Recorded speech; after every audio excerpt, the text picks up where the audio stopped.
enjoy just sitting down and listening and not really having a question in front of the computer, but just joining, seemingly joining Lisa on YouTube, and I don't know what's happening, but it feels good. Yeah, me neither.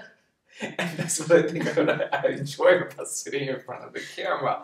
And every time there's like laughter, I feel like I'm in the laughter there with you. Yeah. And there's an appreciation of, there's like an uncompromising, it doesn't need to be anything. Like we were kidding around just a moment ago about how you talk wherever you are, like whether it be the bathroom or some living room. Yeah. It doesn't seem to matter. And with dogs barking in the back, it just seems so... I kind of like it like that, because my favourite way of talking is just hanging out with people. So I kind of like the Ustreams, or when I do talks, it's kind of... I mean, even when I do group talks, I'll suddenly in the middle be going off to the toilet and coming back. Someone else will just start talking and I'll be like... That's what I oddly enjoy. Yeah, no, this is... Because I think what the appreciation is, it's not so serious. Like, it can get so serious, this subject, and it's really not, because there's no hurry to get anywhere. We're going nowhere. So it's kind of just that relaxedness, I think, that it attracts some people, not all. Some people might be like, this is serious. God damn it, Lisa.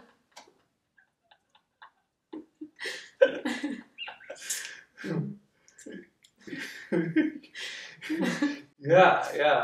I don't know, that it may be a story, but it certainly feels like one that's helpful and fun to laugh at, is this idea of actually sitting down at the YouTube to maybe like loosen up the seriousness of what seems to be life appearing in front of me.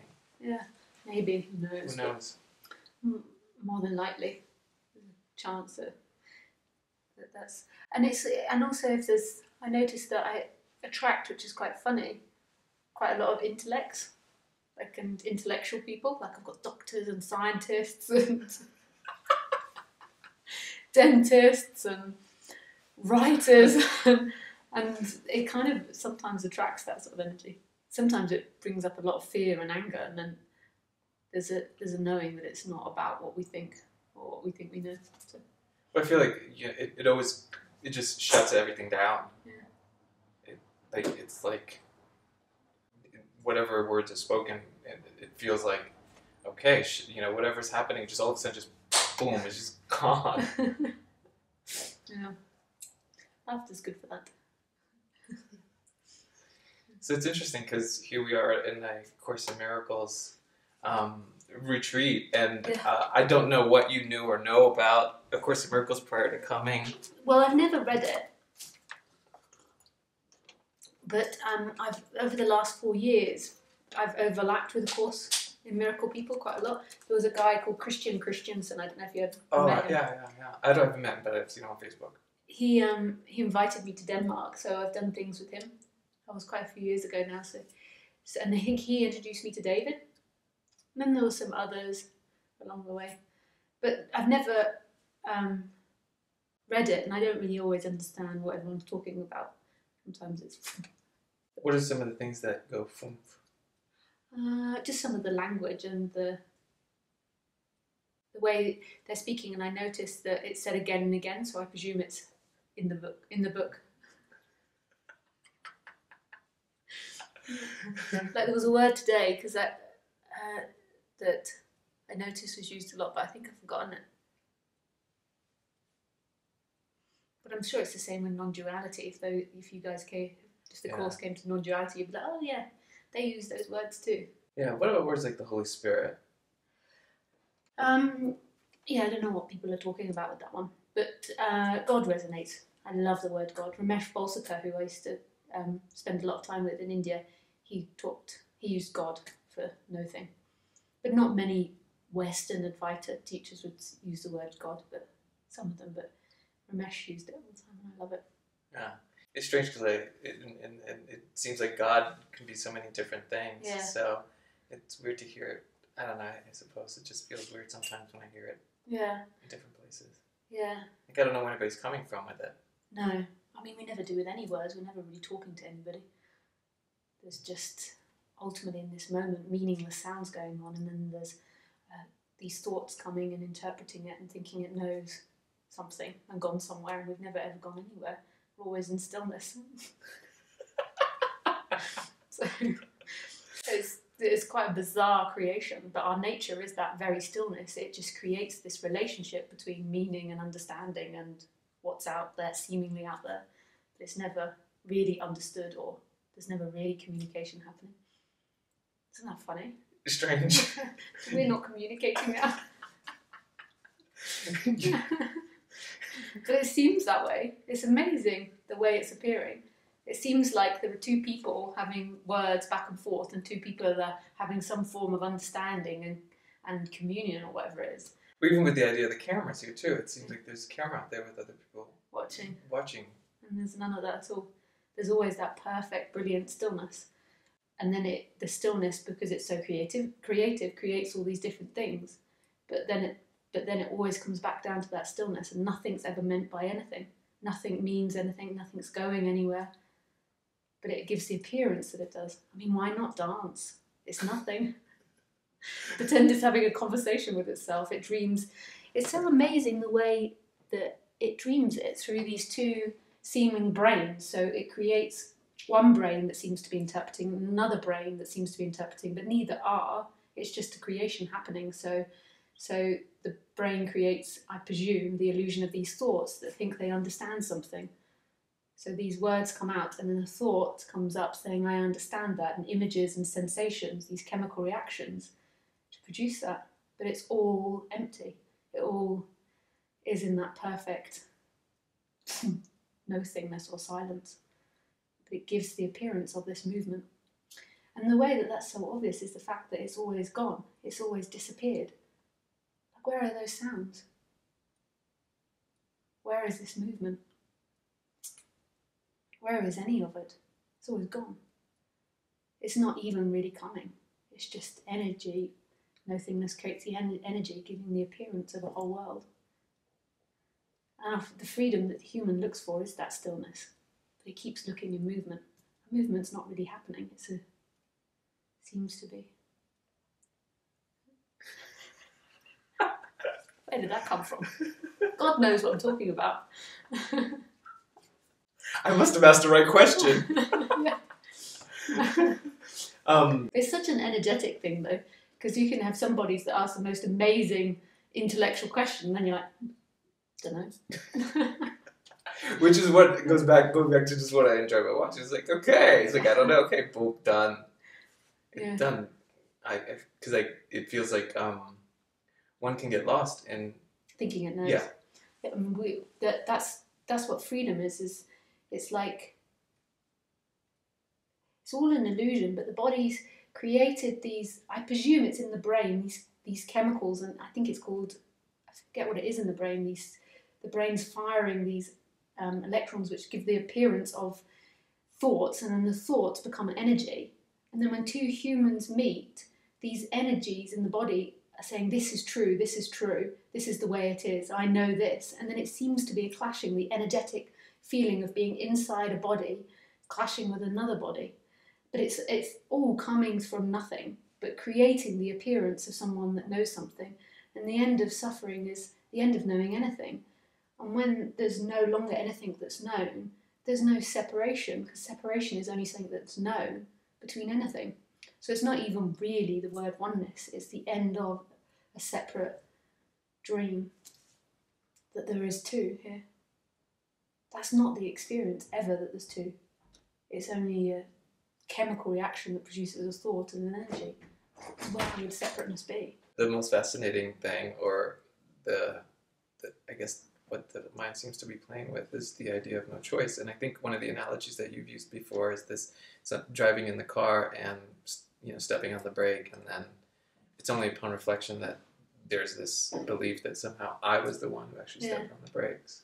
Yeah. And it even happens the opposite, like before making a cup of tea. So there's two thoughts going back and forth, which are energetical as well, going, I've got to choose this tea over this tea. And then only ever one tea is chosen. So there's a contemplation there, actually different things.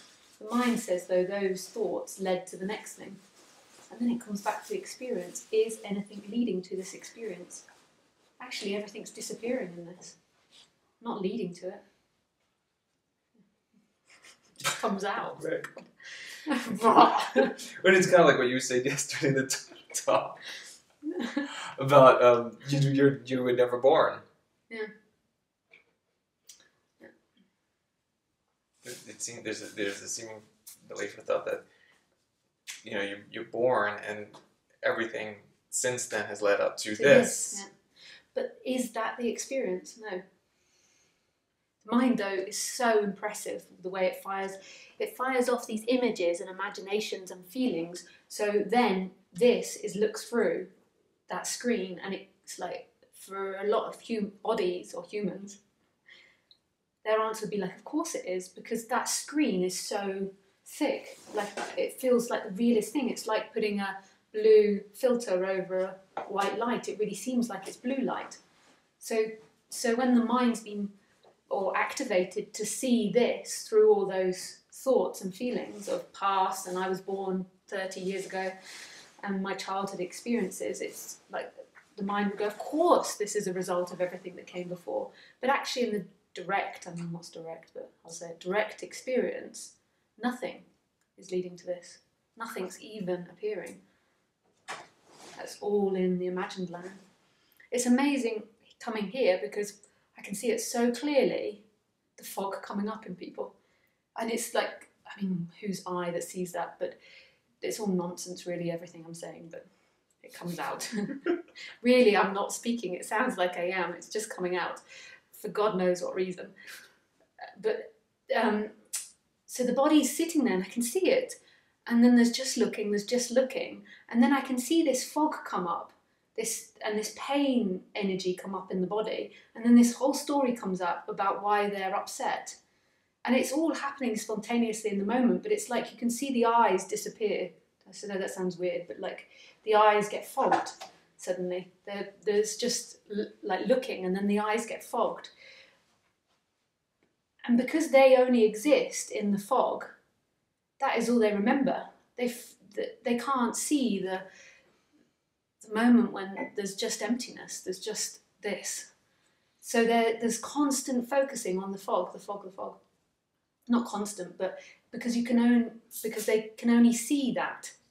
They, in time, can only see time. So it's hard to put into words.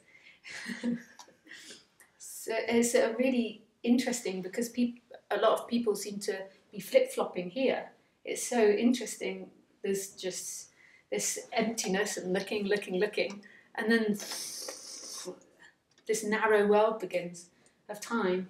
Can you share a little bit more about flip-flopping? Because that came up today on stage. Yeah. I know you talked about it, and there's a thought that Craig had flip-flopped or has that or what have you, and I don't know what that is. So None of us really know anything, but these come out. It's just basically the fog appearing and disappearing again. The fog which says, I'm in here in time, and the world is out there, and it's an energetical fog as well as just thoughts and words, and it's images. It's a whole range of sensation, and it divides the world. And suddenly, the focus is in this time-bound reality. But the thing about flip-flopping is it can't really be noticed. It can only be noticed when the person comes back, if you know what I mean. Because when there's just beingness, there's not a time-bound reality. There's just what's happening. Even though the character might be talking about time, there's actually just emptiness talking about time, and then the correct thoughts of coming here in 15 minutes appearing at the right moment, but it's all disappearing constantly into that silence. That's the amazing thing about what awakening is. Like David was saying this morning, there is nobody that awakens. The only way that you can describe it is comparison. And that's okay. Sometimes that has to be described, the comparison to the before and after. But ultimately, that all disappears, and there's just emptiness experiencing, or nothingness experiencing, using a body to experience. but the body's not separate from anything else anymore. They're just movement happening, one big flow happening. And there's no bad and good out there or anything called separation. And when there is awakening, it seems like it's flip-flopping. Ultimately, there's no flip-flopping. It's just a fog coming up, an illusory fog coming and misting the experience. But it's also, I mean, this is eternity. Why not? Why not produce a bit of fog, a bit of smoke? Put the smoke machine on. It's all smoke and mirrors anyway. Yeah, why not produce the extra illusion of it's happening to me? So, I mean, it's gonna, that flip-flopping, that suffering is gonna pop eventually. It's like everything, it comes and... Yeah, but the personal me seems to want to make it pop either faster, sooner, now, quicker. But that's what the me does. The me's always... The me's... Somebody called it an adventurer the other day, and I was like, yeah, it's an adventurer. Like, the me's... That's what it does. It originally, it was meant to be a really simple functioning of just improving the body situation. But then it gets hooked onto me and my life. It thinks it knows its life, and improving my life, and it gets lost in that dynamic, and then other bodies are lost in it, so it seems like a reality of improving. So of course the me's going to hear this, and then it's going to imagine popping itself and all that kind of drama. And then it might feel like for the person that is popping itself for a while, and then eventually that pops, and then it's like, oh, I don't know what's happening. Yeah, it's funny because I remember watching a video a couple of years ago or something of you talking about someone had asked a question about like, you know, when did it happen to you, or when were you like awakened or enlightened? And I remember you not answering the question, or the question not being answered, the senses, because to eliminate comparison, or to whatever, Yeah. kind of minimize comparison. And I remember like the thought of, no, but I want to hear, because I want to compare, but I'll compare it in such a way that it won't get in the way. Yeah. Bless. I know that it's just a comparison. You can tell me. And then I look back at all the videos to find it. Did you Where find you may it? have told the story, yes. Yeah. I did find it. I never mind talking about it. It depends, I think, who's asking. Like, it depends. Like, yeah, just how it's always an energetical thing. But it's so funny because it seems, it's like, that seems so odd. I kind of think of bananas when I think of it. Because they're so closely related. I'm coming round. Oh, no, it's hard to get it to move that way. Help you there. I've gone the wrong way.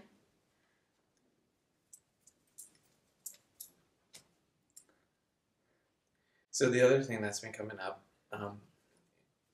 in this A Course in Miracles retreat, or with these all Course in Miracles students, myself included, is the whole process versus no process. Yeah. Well, there's always no process. There's just imagining that's a process. Like, everything that appears is never out of place, ever. So there's nobody here on a process with, I can't even say the word anymore, process.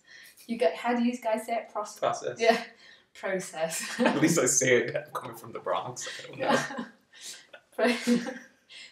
My accent always wants to do the other accent, so okay, process, the English body. So there's no process ever actually happening. The body is sitting, listening, it seems, to David, and David saying, "You've got to love everybody," or I don't know what David says, like something that you've got to do, or you've got to choose. Right, and there's an appearance that the Course is saying that there is a process. Although I think that the Course is really not saying that. That's not the aim. But certainly forgiveness can be interpreted as a process. Or there's emotional release going on. People are talking about the emotion, and then there's crying going on. And it's none of it is out of place. It's all in its perfect place. But there's never really a process going on. But that's got to be what's appearing. There's never really ultimately anybody being undone. But there might be the appearance of a process, and then eventually there'll be this, it will disappear. The you in a process will be seen as an illusion. But nothing's out of place. It's like everything. Listen to David or the other speakers, and it couldn't ever be any different. That's what's appearing. The person's putting meaning onto what David's saying, and the person's imagining past and future, but that's just what's appearing. It's actually no separate that from what David's saying, the words and the thoughts. There's no internal and external. So the thoughts of, David means this by that. David's actually just speaking. There's just speaking coming out, and then the mind goes, that means I've got to do this or I've got to do that. But it seems to the mind that might be what's being said. Or to the mind, it seems like the process is the solution. Yeah, and it's not. And it's like, in the midst of the fog, it seems like I need the process. And if I'm not getting immediate results, then I'm not doing the process right. Correctly, yeah. That's what the mind thinks. But really, there's just billions of appearances happening. It goes on a wild journey, the person. But it's like, you know, when we watched that film, were you here when we watched The Lion King the other night? So it's like, it's never really happening, but in the film, I forget his name, Simba, the good, everyone thinks that Simba's the one that gets awakened, and that he's fighting, that's what people think at first, because they can only look at it in opposites. So he's fighting the devil, the mind or the ego or something. And so he goes on this massive, beautiful journey, which is so divine and so perfect, until he's complete. But he's got to do that until he can't just stop in the middle of the show. He's got to kill the uncle. Like, you can't just say in the middle of the film when he's like, he's ready to go and he's all fired up and the women are behind him and he's like chasing Scar across and you can't just say, look, you're the light. It's not, that's got to be acted out because it's happening. That flow, that energy's got to go and do that dance. And it's the same with the process. The mind seems to have to believe it's the process, but it's got nothing to do with the process. That's just the dance. And while it's hypnotized to believe it's the process and future, that's what it's got to do. And then that will drop away. It's just, it really doesn't work like the mind thinks that this equals this. This is just a world of beautiful appearances, and one of the games that it's playing is, I'm going to awaken. And that's got to play out until that stops. It can't just stop in the middle of that film, the middle of fighting the bad guy, and be like, oh, hang on, this is just a dream. I mean, it might do, but... Okay, so someone can take the words, right, and say that is just a story. Yeah. And use that as... But then there's never anything going wrong. So, like, we often say that they're using it to cover up, but they've got to use it to cover up until that stops. It's always perfectly happening. It's the perfect flow.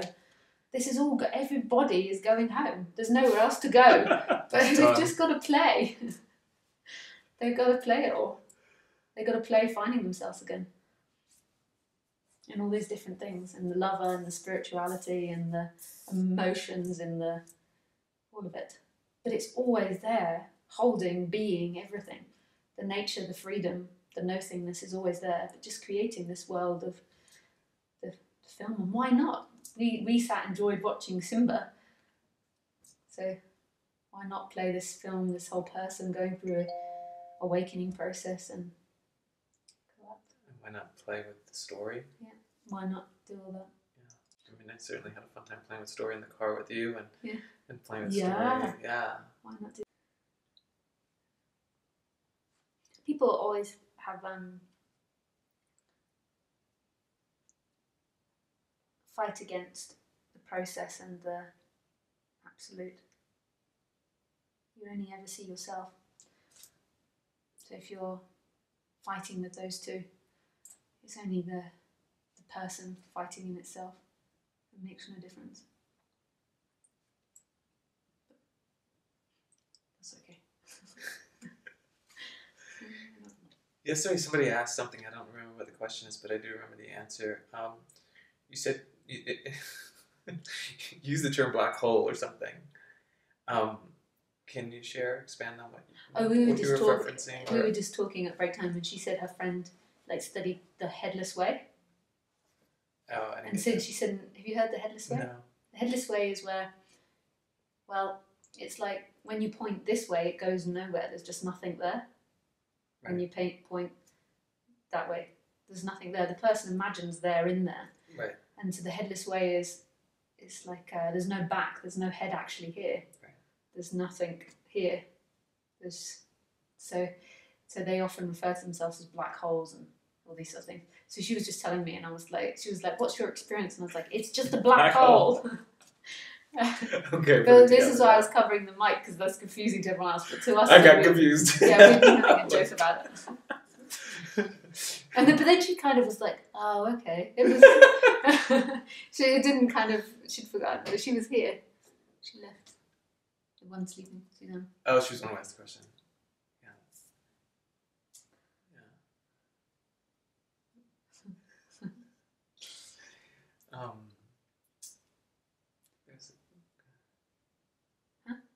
I had a thought. I don't know where it went though. Okay, so yesterday you said something that about feelings and experience. You said something about you're not feelings or you're not experience, or I don't remember what was referenced exactly, but I was experiences. Experiences. Okay. So can you just clarify and share what your perception or whatever comes out of in regards to feelings and experience? Oh, this is what it was. Someone asked, this came up all with the black hole thing. Someone asked, is that your experience? Yeah. Is that your experience? What, the black hole? No, the feelings. I think they were referenced. Bliss or something. Yes. They were saying, is your experience bliss? Right. All experiences come and go. They have to. Otherwise this wouldn't be oneness, this would be two. This would be separated. If there was one main experience, then there would be all these other things that aren't the main experience.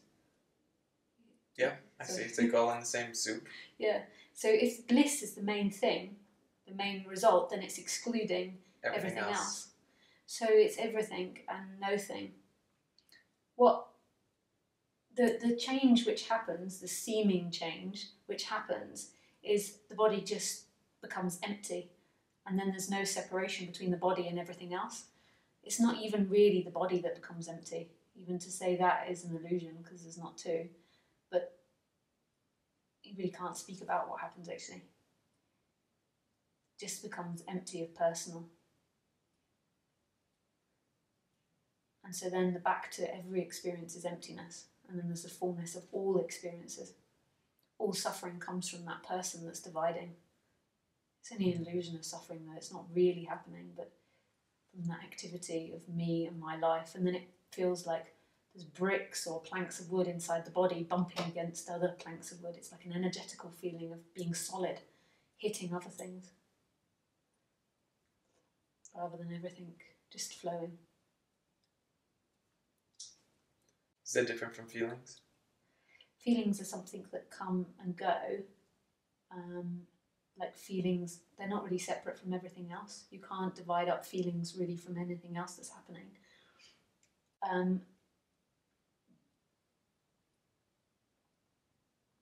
When the personal energy is there, I think there's a lot more feelings that appear, or a lot more emotions or something that appear. There's certain things, it seems, that stop appearing, like blame and guilt and these kind of personal things, these interpretations.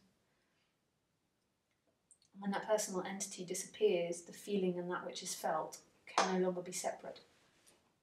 So it's not inside a body anymore, or inside you, or... So feelings are no longer in... anybody's. They're kind of everything. It's like, that's really hard to put into words though. Like I was trying to say it to someone, like, when there's anger, really there's no anger, because that's already an interpretation, it's just an energy. Everything is anger, like, or when there's touch on the leg or something. Everything is that touch on the leg, but that's hard to put into words. You can feel it more than you can say it. It's like, this is everything.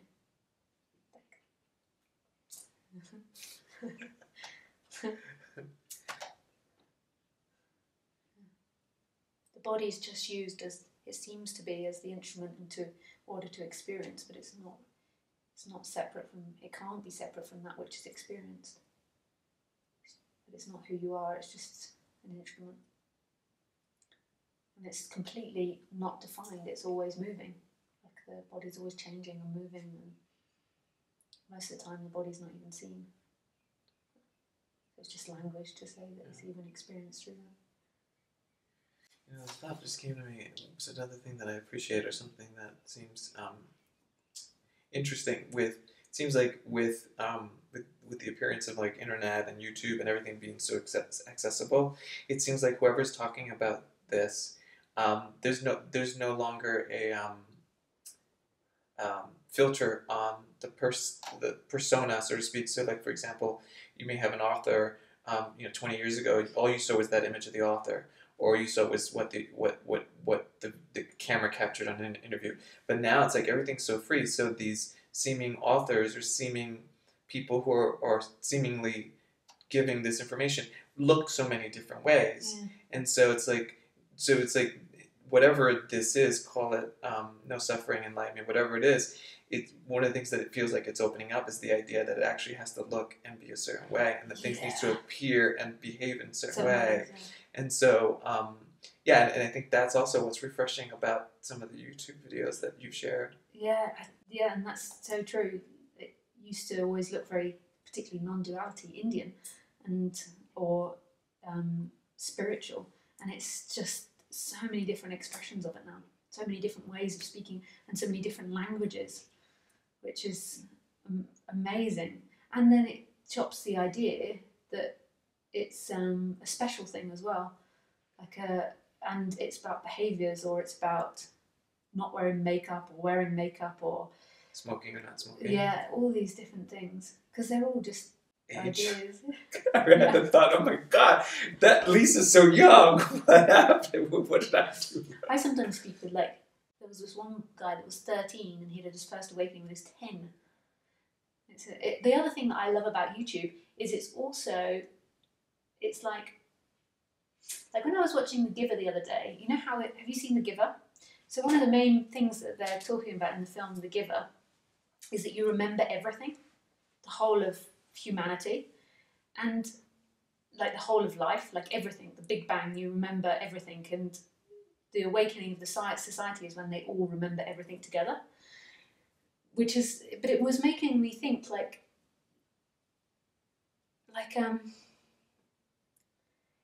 in a way that's what awakening's like, but not in a way that you remember everything. But say if the bodies were alive for 500 years, this is all just imagining, after 100 years there wouldn't be,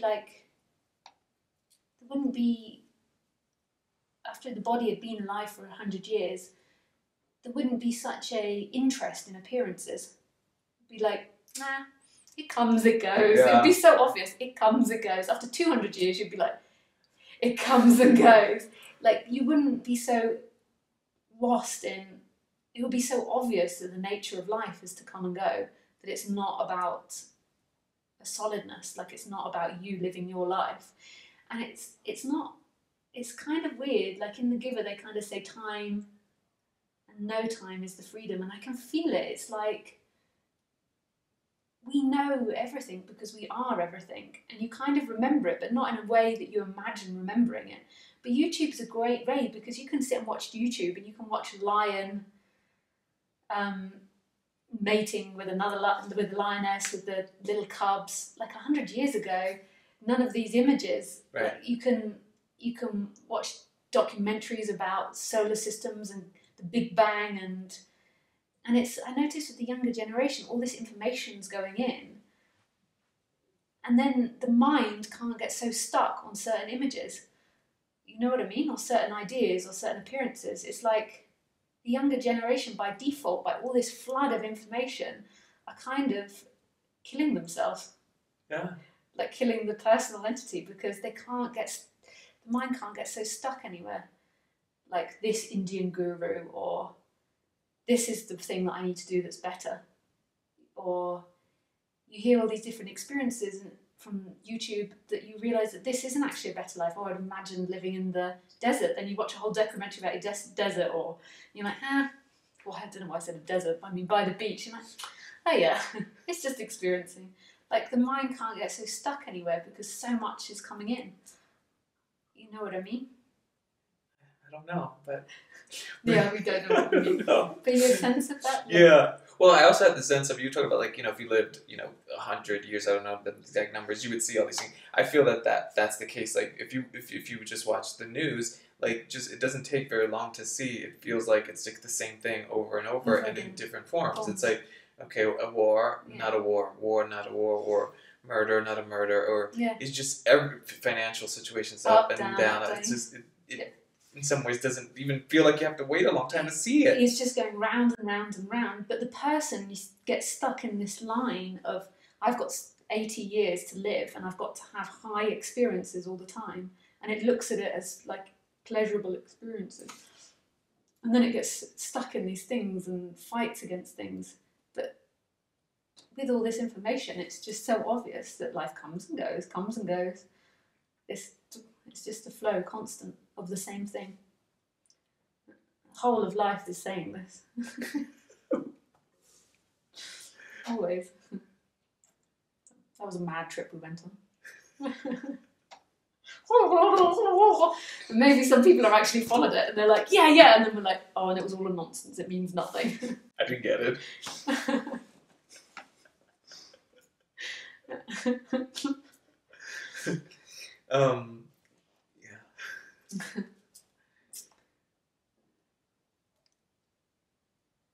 Yeah, it's yeah.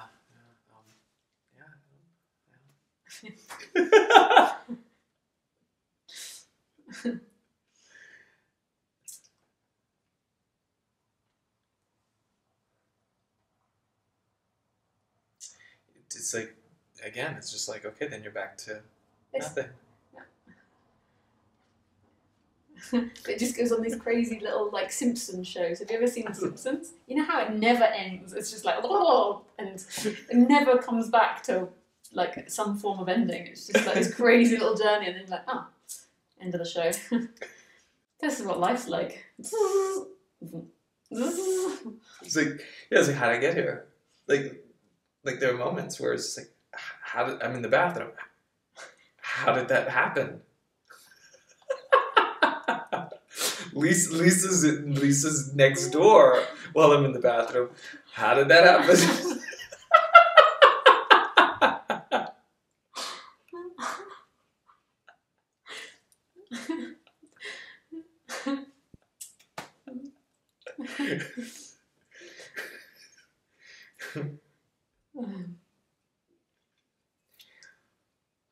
The one thing that does sometimes feel confusing is imaginings, and we played with that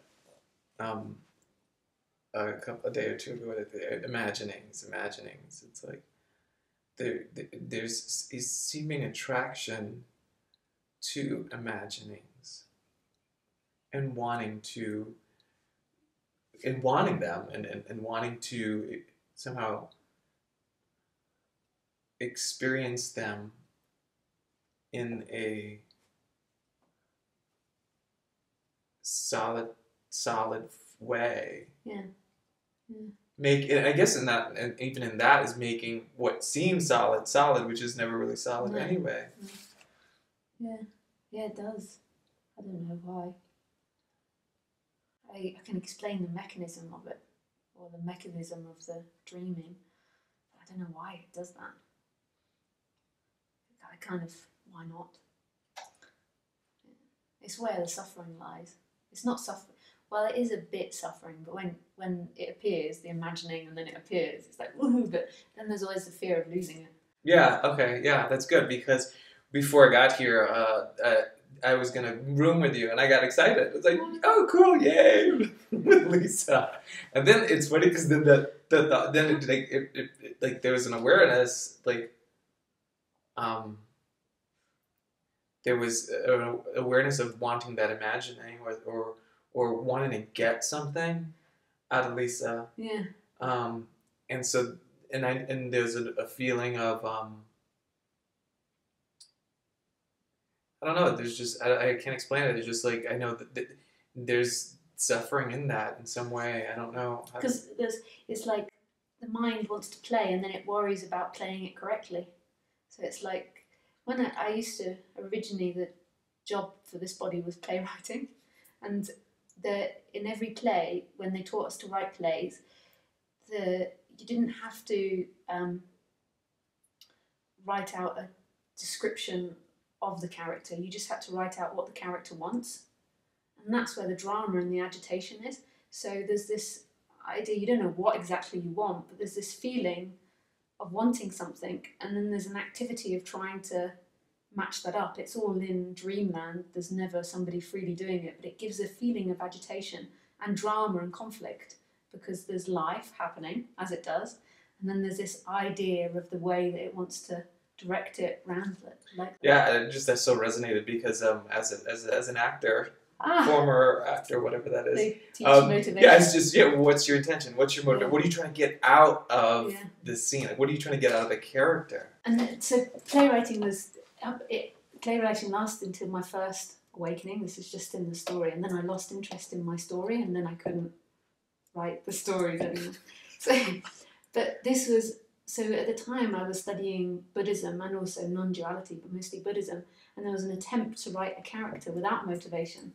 And this is so many like funky things, like for the human in that land of a play, of something that goes into time, there has to be no motivation. And the only thing that humans are interested in watching is that same game. Just like my dog is only interested in playing the game of fetch because it stimulates chasing an animal and killing an animal, and that's the interest. The human likes watching the films where there's motivation to go and seek and get something. We're fascinated by that. And it was like writing all these different characters and trying to write a spiritual teacher without motivation was impossible. It would be boring. It would be boring, and it was impossible. It would be impossible. Yeah. Because otherwise the teacher would just be sitting still. Yeah. Which is what actually happens eventually, but not as actions of the body. Your nature is that stillness, that if you get that sense. But the only way in which I could do it was the body sat still. And even that in the play could be interpreted as a motivation. But you couldn't do it. It was really interesting to do that. But eventually it does become that kind of non-motive. But because it's your nature. Right. It feels like that's why it's in this community certainly movies seem to be a tool or means or something or helpful, and it seems like because every movie is written from the perspective of getting. Getting. So you can see yourself. You can see the mechanism within yourself in that movie somehow. Yeah. You can kind of. And they used to say in playwriting, and I never got it at the time, that every story was based on Jesus Christ's story. I was like, I really get it now. Every story is about saving. Right. You're always trying to save yourself from something. You're always trying to get the next thing that will give it to you. And I never got it. I don't know the teachers that taught us that. Well, it's all one thing. But I remember looking at it, I was like, on Jesus Christ. And I was like, oh. But of course, that's what all the stories are about. That whole dreaming realm is all about that saviour story. We find in phones and money and whatever. It's funny because when I was an actor, I never got the intention and motivation thing. Really? No, I didn't get it. I couldn't see past just getting the lines right or just reading lines. I don't know. It seemed, I guess, it's only now or whatever that it's so obvious now why that would be so important to the performance, that being so clear. Yeah.